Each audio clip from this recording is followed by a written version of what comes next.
$2.5 trillion. Gone, without a trace. Not stolen in the conventional sense, just that nobody bothered to look. The Pentagon has failed its audit 8 years in a row. 8 consecutive years. And nobody shut it down. But USAID wiped out overnight. Congressman Moskowitz just walked them straight into their own trap, live on air. Watch them bury their own argument. Mr. Kaplan, you spoke about issues and accountability at the UN and mentioned that we should tighten mandatory disclosure requirements and add clear consequences for failure to comply. Can you provide some more details on what you think that should look like, and would you recommend additional auditing and transparency tools? Yeah, absolutely. Thanks for that question. It's just a constant source of frustration. It should frustrate every single American taxpayer where money is going to the United Nations, where money continues to go to UN agencies.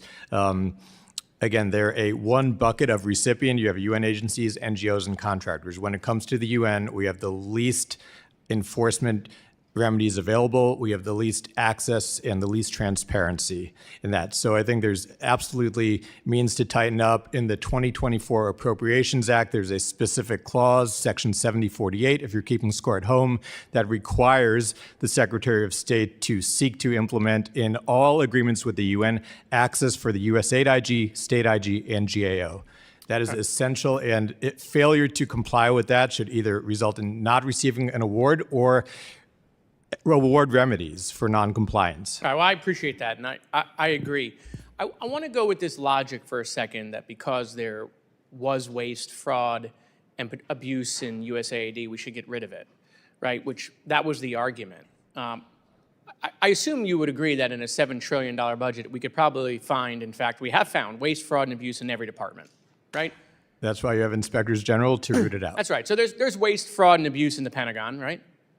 Correct. And there's waste, fraud, and abuse in DHS. Yes. In fact, we just saw the other day, $200 million, right, to be spent on advertising, right? That sounds like a waste to me. I mean, it was more money that was spent on the last Jurassic Park movie or one of the Lord of the Rings movies or one of the Harry Potter movies. I think the Barbie movie was less expensive. In fact, I think every movie except one that was nominated for an Oscar was less expensive than what Kristi Noem spent. To spend $200 million, Kristi Noem, and not get nominated by an Oscar, I think shows their liberal bias. So there's definitely waste, right? But no one's talking about getting rid of those places. No one's talking about, just because we're spending, $9 million on crab legs in the Pentagon, or $220 million on furniture in the Pentagon, or, $100,000 on a Steinway piano in the Pentagon. No one's talking about getting rid of the Pentagon just because there's waste, fraud, and abuse, right? That would be unreasonable, Mr. Kaplan. You agree? No one's talking about getting rid of those agencies. Right, of course, right? So it would be, and that's where the disconnect is here, is that somehow because this agency, no different than all the other agencies, we could sit, HUD, Department of Agriculture, we could go through them, right? There's waste, fraud, and abuse, and we owe it to the American people, by the way, to eliminate that waste, fraud, and abuse. There's no excuse for that, okay? We owe it to them. But in the search of trying to eliminate waste, fraud, and abuse doesn't mean we should get rid of an entire agency. No, we should eliminate the waste, fraud, and abuse from those agencies, because all of these agencies still have important functions. Obviously, the Pentagon, we're not getting rid of the Pentagon, even though they haven't been able to pass an audit 8 years in a row. There's over $2.5 trillion, let me say that again, over $2.5 trillion missing in the Pentagon, like real money, okay? And no one's talking about getting rid of it. And so, that's the function of the problem I have. Look, in my own household budget, right? I can tell you my kids are definitely, there's tons of waste in my family budget based on what my kids like to spend, okay? There's definitely abuse going on. And based on the amount of boxes that show up at my house every day, my wife is definitely committing fraud, okay? But the point is, I'm not getting rid of these people, right? What am I gonna do? I'm gonna sit them down at the kitchen table and I'm gonna say, we need to spend less, right? What are we spending on? We didn't have that conversation here with USAID. We never got to say, hey, look, these programs, delete them. These things, get rid of them, okay? Every other agency somehow is getting that benefit of the doubt, right? We're giving that benefit of the doubt to the Pentagon. I want to end with this. Now that these functions are going to move over to the State Department, all right, Mr. Kaplan, do you think the State Department has the resources, the personnel to do all of this oversight, the grant oversight, to the capacity to handle all of this without adding more personnel to the State Department? Let me begin with this, Congressman Moskowitz. I can assure you that the same vile predators that sought to steal from USAID or divert funds to terrorist organizations or sexually abuse minors like they did in the Ebola response will try to do the same thing at state. Yeah, and look, that's all terrible. We all support, clamping down on that and getting rid of it. My question is, do you think the State Department at this juncture needs additional resources now that they have all this additional responsibility? Contrary to media reports, foreign assistance programs are not dead, and there are billions and billions and billions of dollars now being spent and administered by not only State Department, my but time is up. I'm just trying to get an answer. So, okay, yes, I'm with you.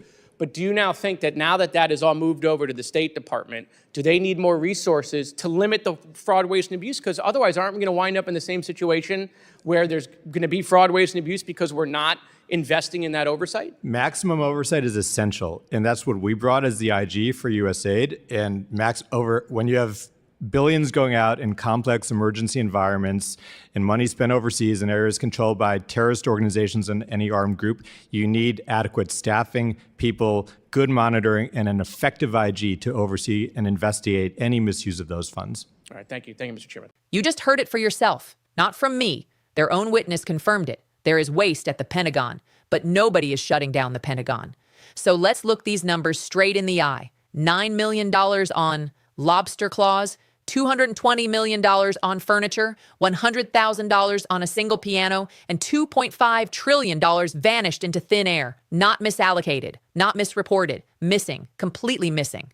Then Elon Musk shows up, calling it the war on waste.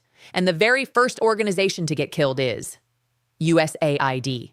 The agency feeding starving children in 100 countries. The agency stopping pandemics before they ever reach America's borders.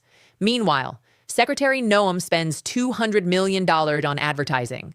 More expensive than Harry Potter, more expensive than Lord of the Rings. And Trump calls that great management. Do you see the contradiction? This was never about waste. This is about who gets to waste and who doesn't. The Pentagon wastes? Fine. DHS wastes? Fine. USAID helps the poor. Shut it down.